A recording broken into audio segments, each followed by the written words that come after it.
to turn on or turn off trace debuggable application in Samsung Galaxy S20. Open settings, swipe up or down home screen to access the app screen, and then tap settings. You can also open settings screen from notification panel. Swipe down notification panel and then tap settings icon. Scroll down settings screen, find developer options,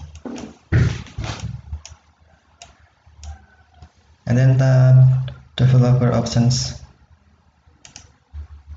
Scroll down developer options screen, find system tracing,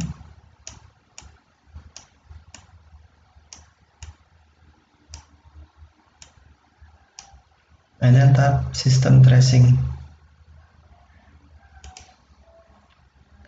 To enable trace debuggable applications, tap switch until blue, or to disable, tap switch until gray. Tap switch until blue to enable, or tap switch until gray to disable.